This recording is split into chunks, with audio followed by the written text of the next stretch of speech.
నా పేరు అనిల్ కేత. జనగళం ప్రేక్షకులకు స్వాగతం.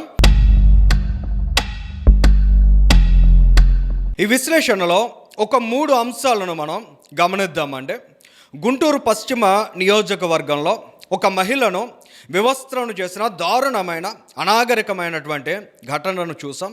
అందులో తెలుగుదేశం పార్టీకి సంబంధించిన ఒక నాయకుడు ఉండడం, మరొక వైపు పలాస నియోజకవర్గానికి సంబంధించి అక్కడ మాజీ మంత్రి సీదిరి అప్పలరాజు కుమారుడు చేసినటువంటి రోడ్డు ప్రమాదంలో ఒక గొర్రెల కాపరి ప్రాణాలు కోల్పోయిన తర్వాత వైఎస్ జగన్మోహన్ రెడ్డి కావచ్చు లేదా సీదిరి అప్పలరాజు కావచ్చు ఆ కుటుంబ పరిస్థితిని తెలుసుకున్న తర్వాత ఇవాల్టికి కూడా కనీస కనికరం లేకుండా వారి పట్ల స్పందించకుండా ఉన్నటువంటి తీరు. ఇక 3వ అంశాన్ని మనం గమనించినట్లయితే జగన్మోహన్ రెడ్డి ఏ విధంగా ఆంధ్రప్రదేశ్ రాష్ట్ర ప్రభుత్వాన్ని అపఖ్యాతి పాలు చేయాలి, ఈ రాష్ట్రంలో ఏ పరిణామం జరిగినా వాటన్నిటినీ జగన్మోహన్ రెడ్డికి అనుకూలంగా కూటమి ప్రభుత్వానికి ప్రతికూలంగా చూపించే ప్రయత్నం చేయాలని ఒక పేటీఎం మోకను పెట్టుకున్నాడు. ఆ పేటీఎం మోకలో కొద్దిమంది ముసుగు మేధావులు కూడా ఉన్నారు. అందులో భాగంగా ప్రొఫెసర్ నాగేశ్వర్కి ఆంధ్ర రాష్ట్ర ప్రజానీకం ఎంత గడ్డి పెట్టినా ఇవాళకి కూడా ఆయనకి బుద్ధి రావట్లేదు. ఈ 3 అంశాలను ఒకసారి మనం కనెక్ట్ చేసి చూసే ప్రయత్నం చేద్దామండి. సో గుంటూరు వెస్ట్ కాన్స్టిట్యున్సీలో ఉన్నటువంటి ఘటన తర్వాత ఖచ్చితంగా కూటమి పార్టీలు ఏవైతే ఉన్నాయో, తెలుగుదేశం కావచ్చు, జనసేన కావచ్చు, వైఎస్ఆర్ కాంగ్రెస్ పార్టీని స్ఫూర్తిగా తీసుకుని రోడ్ల మీద వెచ్చలవిడిగా రెచ్చిపోతామంటే కూటమి పార్టీలు సహించవు, కూటమి ప్రభుత్వం ఏ మాత్రం అంగీకరించదనే విషయం చాలా స్పష్టంగా ఇప్పటికే అనేక సందర్భాల్లో మనం అందరం కూడా గమనించగలిగాం. నిజంగా అదే ఘటన జగన్మోహన్ రెడ్డి ముఖ్యమంత్రిగా ఉన్నటువంటి సందర్భంలో జరిగి ఉన్నట్లయితే జగన్మోహన్ రెడ్డి కనీసం దాని మీద స్పందిస్తాడా, ఏమాత్రమైనా అటువైపు దృష్టి సారిస్తాడా? జగన్మోహన్ రెడ్డి పైపెచ్చు దాన్ని సమర్థించే విధంగా మాట్లాడగలిగేటువంటి దుర్మార్గమైన మైండ్ సెట్ ఉన్నటువంటి నాయకుడు అనేది ఇటీవలి కాలంలో ఆయన మాట్లాడిన అనేక మాటలని మీరు ఒకసారి గమనించినట్లయితే తెలుస్తుంది. సో దీని మీద చంద్రబాబు నాయుడు గారు రెస్పాండ్ అయ్యారు. అక్కడ స్థానిక ఎమ్మెల్యే గల్లా మాధవ్ గారు ఆ రోజు బాధితులు, ఆ ఇన్సిడెంట్ జరిగిన తర్వాత ఇమీడియట్గా బాధితులు వచ్చి ఫిర్యాదు చేసిన తర్వాత విత్ ఇన్ 2 hours యాక్షన్ తీసుకోవాలని అక్కడ స్థానిక సిఐకి చాలా స్పష్టంగా చెప్పిన తర్వాత కూడా దాని మీద ఆయన కాస్త నిర్లక్ష్యం చేసి 24 గంటల్లో చర్యలు తీసుకున్నారు.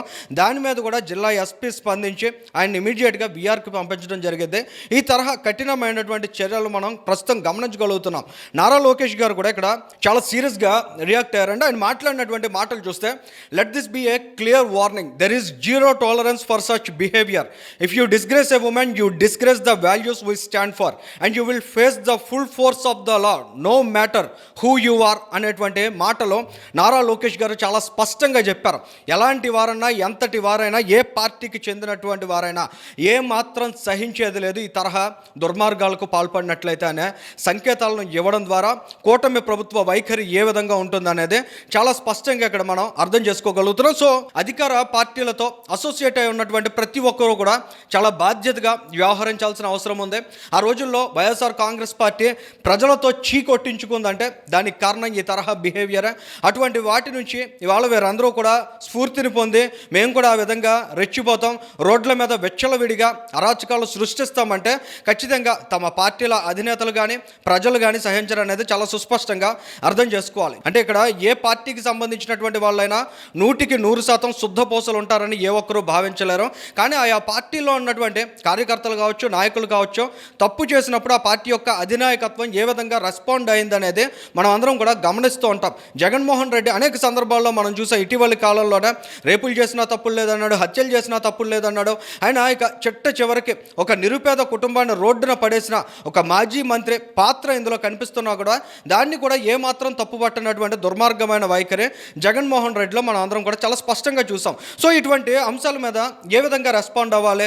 ప్రొఫెసర్ నాగేశ్వర్ గురించి ఇందాక మాట్లాడాం కదా, నిజంగా పేటీఎం మోకకి ఏ మాత్రం కూడా తీసిపోని స్థాయిలో ఆయన వ్యాఖ్యలు ఇటీవలి కాలంలో మనం అనేక సందర్భాల్లో గమనిస్తూ వస్తున్నాం. ప్రొఫెసర్ నాగేశ్వర్ అక్కడ గొర్రెల కాపరి ప్రాణాలు కోల్పోవడం, ఆ కుటుంబం ఎదుర్కొంటున్న దుస్థితిని గమనించిన తర్వాత కూడా ప్రొఫెసర్ నాగేశ్వర్ లాంటి వాళ్ళు ఎంత దారుణంగా రెస్పాండ్ అయ్యారనేది ఒకసారి గమనించినట్లయితే వైఎస్ జగన్మోహన్ రెడ్డి మాటలు, ఆయన చేసిన చేసినటువంటి వ్యాఖ్యల్ని నిర్ద్వంద్వంగా ఆంధ్ర రాష్ట్ర ప్రజానీకం అందరూ కూడా ఖండించారు. అటువంటి వైఖరిని జగన్మోహన్ రెడ్డి విడిచిపెట్టాలని కోరారు. కానీ ప్రొఫెసర్ నాగేశ్వర్ లాంటి వాళ్ళకి ఏమాత్రం సిగ్గు ఉండదు కాబట్టి జగన్మోహన్ రెడ్డి ఏవైతే ఆరోపణలు చేస్తాడో ఆరోపణల్లో ఎంత పస ఉందనేటువంటి కనీస అంశాలను కూడా ఆయన అనలైజ్ చేసుకోకుండా ఆయన ఒక అనలిస్ట్గా మీడియా ఛానల్స్లో కూర్చుని విశ్లేషణలు చేస్తూ ఉంటాడు. జగన్మోహన్ రెడ్డి ఆ రోజు ఒక మాట మాట్లాడాడు. 18 ఏళ్ళు నిండినటువంటి పిల్లాడి మీద హత్యానేరం కేసులు పెట్టారు, కల్పబుల్ హోమిసైడ్ కేసుని జోడించారు అనేటువంటి కామెంట్ని జగన్మోహన్ రెడ్డి నోటి వెంట విన్నాం. దాని మీద ప్రొఫెసర్ నాగేశ్వర్ రెస్పాండ్ అవుతూ ఆంధ్ర రాష్ట్ర ప్రభుత్వం ఎలాంటి కేసులైనా పెట్టగలుగుతుంది, ఇటీవల కాలంలో నా మీద పెట్టినటువంటి కేసులే ఇందుకు ఒక గొప్ప ఉదాహరణ, అసలు అంత దారుణంగా కేసులు అనేవి వాళ్ళ ఆంధ్రప్రదేశ్ రాష్ట్రంలో నమోదవుతున్నాయి, కక్ష తీర్చుకోవడానికి ఈ విధమైనటువంటి కేసులు పెట్టడం ఏమాత్రం సహేతుకం కాదు, ఇలాంటి నీతులన్నీ చెబుతున్నటువంటి ప్రొఫెసర్ నాగేశ్వర్ అసలు అటువంటి కల్చర్ ఎవరు స్టార్ట్ చేశారు, యాక్సిడెంట్ కేసెస్లో హత్యా నేరాలకు సంబంధించినటువంటి సెక్షన్స్ అనేటువంటి వాటిని ఇంక్లూడ్ చేయడం అనేది ఎవరి ప్రభుత్వంలో ఎవరి హయాంలో స్టార్ట్ అయింది అనే అంశాన్ని ఇక్కడ గమనించినట్లయితే 2019లో జగన్మోహన్ రెడ్డి ముఖ్యమంత్రి అయిన తర్వాత ఈ విధమైనటువంటి కల్చర్ స్టార్ట్ అయింది అనేది వైఎస్ఆర్ కాంగ్రెస్ పార్టీకి అనుకూలంగా మాట్లాడేటువంటి జడ శ్రావణ్ చాలా స్పష్టంగా చెబుతున్నారు. దీనికి సంబంధించి అనేక ఎగ్జాంపుల్స్ కూడా మన కళ్ళ ముందు ఉన్నాయి. కానీ ఇక్కడ సీదిరి అప్పలరాజుకి సంబంధించినటువంటి ఇన్సిడెంట్ని గమనించినట్లయితే నిజంగా ప్రభుత్వం వారి మీద కక్ష తీర్చుకోవాలనే ఆలోచన ఉన్నట్లయితే ఆ రోజు రాత్రి ఎవరైతే ఒక యువకుడు అక్కడికి వెళ్ళి లొంగిపోయాడో ఆ యువకుడు ఎవరో సీదిరి అప్పలరాజు ప్రధాన అనుచరుడి కుమారుడు. నిజంగా కక్ష సాధించాలనుకుంటే ఆ అబ్బాయి మీద కూడా ఆ విధమైనటువంటి కేసులు పెట్టే అవకాశం ఉంటుంది కదా. కానీ వీళ్ళ నిర్లక్ష్యానికి ఒక కుటుంబం రోడ్డున పడిన తర్వాత కనీస సెక్షన్స్ నమోదు చేయకపోయినట్లయితే వీళ్ళు విచ్చలవిడిగా రోడ్డు మీదకు వచ్చి మరింత ఎరగబడిపోయే అవకాశం ఉంటుంది అనేది ప్రజానీకమంతా చర్చించుకుంటారు. ఇటువంటి తప్పులు చేసిన తర్వాత కూడా వాళ్ళని ఏమీ పేకలేరు అనేటువంటి భావన కూడా ఖచ్చితంగా ప్రజానీకంలోకి వెళ్తుంది.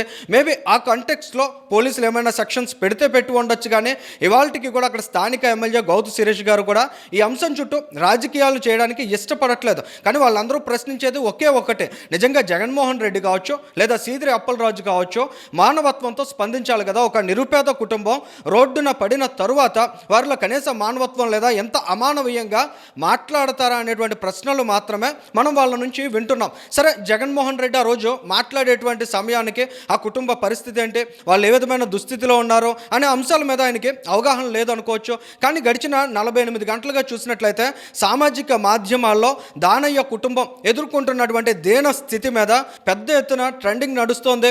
ఆ నిరుపేద కుటుంబం ఎంత క్షోభకు గురైంది, ఎంత కఠినమైనటువంటి సిచ్యువేషన్లో ఉంది, ఆ కుటుంబానికి ఆధారంగా ఉండాల్సినటువంటి దానయ్యను కోల్పోయిన తర్వాత ఎంత భయానకమైనటువంటి సిచ్యువేషన్లో వాళ్ళు మనోవేదనకు గురవుతున్నారు. ఇలాంటి అంశాలన్నీ కూడా విస్తృతంగా చర్చకు వచ్చిన తర్వాత కూడా కనీసం వైఎస్ఆర్ కాంగ్రెస్ పార్టీ కావచ్చు, జగన్మోహన్ రెడ్డి కావచ్చు లేదా సీదిరి అప్పలరాజు కావచ్చు కనీసం దాని మీద స్పందించకపోగా ఎప్పటికీ కూడా సీదిరి అప్పలరాజు తప్పించుకు తిరుగుతున్నాడు అనేటువంటి వార్తలను మనం చూస్తున్నాం. ఏది ఏమైనా వైఎస్ జగన్మోహన్ రెడ్డి వైఎస్ఆర్ కాంగ్రెస్ పార్టీ పూర్తిగా మానవత్వాన్ని కోల్పోయారు. వారిలో మానవత్వం అనేది ఏ మూల కూడా బతికి లేదనేది చాలా స్పష్టంగా ఆంధ్ర రాష్ట్ర ప్రజానీకమంతా అర్థం చేసుకున్నారు.